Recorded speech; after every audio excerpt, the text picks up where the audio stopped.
कुमार ठाकुर, सहायक शिक्षक, बोकारो। आज मैं कक्षा 5 के लिए भिन्न की समझ, बच्चों में भिन्न की समझ कैसे विकसित की जाए उसके बारे में चर्चा करने जा रहे हैं। आज मैं उसका पहला भाग बताने जा रहा हूँ, जिस भाग में हम पहले ये सीखेंगे कि भिन्न क्या है, उसके हिस्से की समझ बच्चों में कैसे विकसित हो उसके बारे में हम जानेंगे। यहाँ देखिए, कुल यहाँ पे अंगूर जो है गिनते हैं तो अंगूर की संख्या जो है मैंने लिया है 10 है। 3 9 1 10 अंगूर है। अब इसे भिन्न के रूप में हम अगर हमें लिखना हो तो हम कैसे लिखेंगे? इसके लिए हम क्या करते हैं कि ये एक अंगूर मान लीजिए हमने रोहन को दे दिया। अब एक अंगूर रोहन को दे दिया तो जब हम भिन्न के बारे में इसे लिखेंगे तो अंगूर दिया मैंने एक, तो जितना अंगूर दिया और कुल अंगूर की संख्या, तो जब भिन्न के रूप में इसे लिखेंगे तो दिए गए अंगूर की संख्या और कुल अंगूर की संख्या 10, तो यानी 1/10 हो गया। उसी तरह से एक और अंगूर दे दिए तो कितने दिए? 2, तो इसको जब लिखेंगे 2 और कुल संख्या है 10 तो 2/10। एक और दे दिए, कितने हो गए? 3, तो 3 दिए उसे, तो जब इसे भिन्न के रूप में लिखेंगे तो 3/10। अब फिर एक अगर और दे दिए तो 4 दिए, तब क्या लिखेंगे? 4/10। अब एक और दे दिए तो कितना हो गया?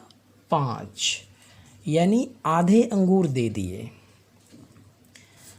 अब इसको हम क्या करते हैं कि दूसरे रूप में समझते हैं कि ये कुल अंगूर 10 था, इसको 2 बराबर बराबर भागों में बांट दिए। आधा दे दिए रोहन को और आधा दे दिए सोहन को।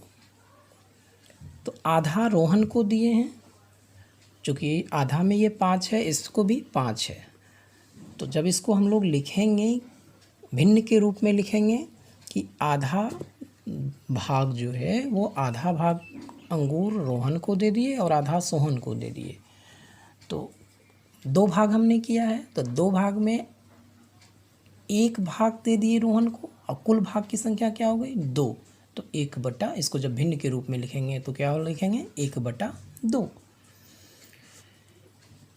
अब देखिए कि जैसे मान लीजिए कि हम एक और उदाहरण लेते हैं कि 1/, जैसे जब हम लेते हैं कि 1/4। 1/4 के लिए देखिए क्या करते हैं कि एक ये पेपर लिए, इसको हम क्या करते हैं 4, एक भाग पहले आधा ऐसे मोड़ दिए, फिर आधा इसको मोड़ दिए।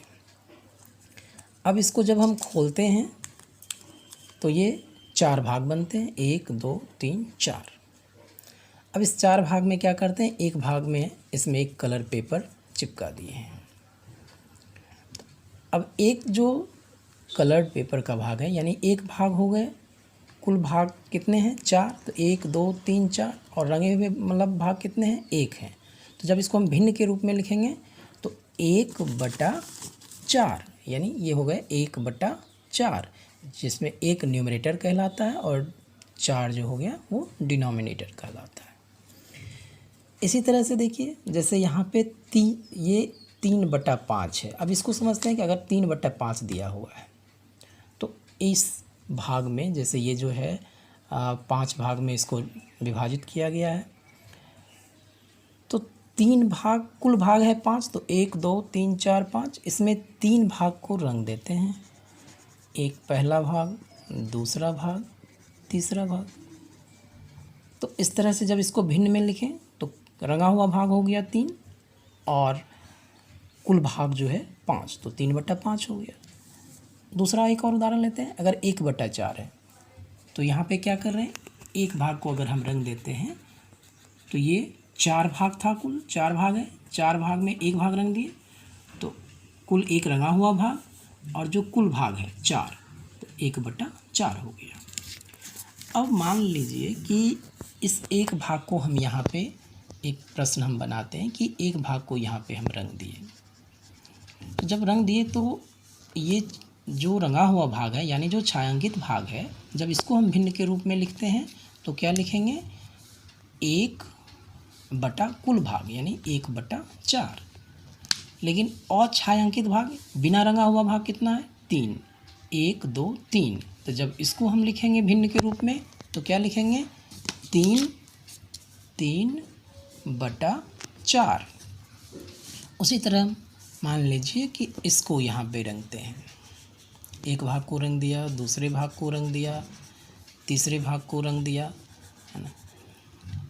अब अगर इसे भिन्न के रूप में अगर हम लिखते हैं तो छायांकित भाग कितने हैं, 1 2 3, तो छायांकित भाग हो गए 3, और कुल भाग कितने हैं, 1 2 3 4 5 6 7 8, यानी कुल भाग 8, यानी भिन्न के रूप में इसे जब लिखें तो 3/8। लेकिन अछायांकित भाग जो है वो देखें कितने हैं, 1 2 3 4 5, जिसे मैंने नहीं रंगा है, तो अछायांकित भाग में ये भाग हो गए 5, और कुल भाग कितने हैं, 8, तो जब भिन्न के रूप में लिखेंगे तो ये हो गए 5/8। उसी तरह से एक और लेते हैं प्रश्न कि जैसे इसको एक भाग इसको रंग दिए, दूसरा भाग हो गया, ये तीसरा भाग हो गया, इधर एक भाग हो गया, 4 हो गया, एक भाग ये हो गया, 5 हो गया, और एक भाग ये हो गया, 6 हो गया, और एक रंग लेते हैं 7 हो गया। अब इसमें जब हम छायांकित भाग के लिए भिन्न लिखेंगे तो क्या लिखेंगे, कुल छायांकित भाग कितने हैं, 1 2 3 4 5 6 7, तो 7 बटा कुल भाग कितने हैं, 1 2 3 4 5 6 7 8 9 10 11 12 13 14, यानी 7/14। वैसे ही अब अछायांकित भाग को अगर हम लिखें तो कितने बचे हैं, 1 2 3 4 5 6 7, ये भी है 7, और कुल भाग कितने हैं, 14 है, तो 14। अब देखिए यहाँ पे एक कॉमन क्या है कि आधे ये भी छायांकित भाग भी 7/14 भिन्न के रूप में आ गया, और छायांकित भाग भी 7/14 आ गया, यानी आधे भाग जब आप ये देखें कि 7/14 ये भाग भी है और 7/14 ये भाग है, ये दोनों बराबर है, यानी आधा भाग जो है वो छायांकित है और आधा भाग अछायांकित है। इसी तरह से एक और एक्टिविटी कर सकते हैं कि जैसे मान लीजिए ये पेपर है, इस पेपर को पहले भाग में ऐसे मोड़ दिए, फिर एक भाग और मोड़ दिए। अब देखिए ये कितने भाग हो गए, 4 भाग, 1 2 3 4। अब इस 4 भाग में अगर एक भाग को हम रंग दें, इस एक भाग को कलर कर दें, इस भाग को कलर कर दें, इस तरह से कलर किया। अब कुल कितने भाग हैं, 4, 1 2 3 4। अब इसमें एक भाग रंग दिया गया है, तो जब आप भिन्न के रूप में इसे लिखेंगे तो कैसे लिखेंगे कि कुल एक रंगा हुआ भाग, यानी 1 बटा कुल कितने भाग हैं, 4, 1/4। इस प्रकार हम भिन्न की समझ बढ़ा सकते हैं। यानी भिन्न का अर्थ ये है कि एक बराबर बटा हुआ वस्तु का हिस्सा होता है, जिसमें हम कुछ वस्तुएं जो, जैसे मैंने यहाँ उदाहरण लिए हैं कि बहुत सारे उदाहरण मैंने यहाँ पे डिस्कस किए, इस उदाहरण से आप अपनी समझ बढ़ा सकते हैं। अगले वीडियो में तो मैंने भिन्न की प्रारंभिक समझ के बारे में बात की। अगले वीडियो में मैं भिन्न की जो समझ है और भिन्न के प्रकार जो हैं, कितने प्रकार के भिन्न होते हैं, उसके बारे में समझेंगे। धन्यवाद।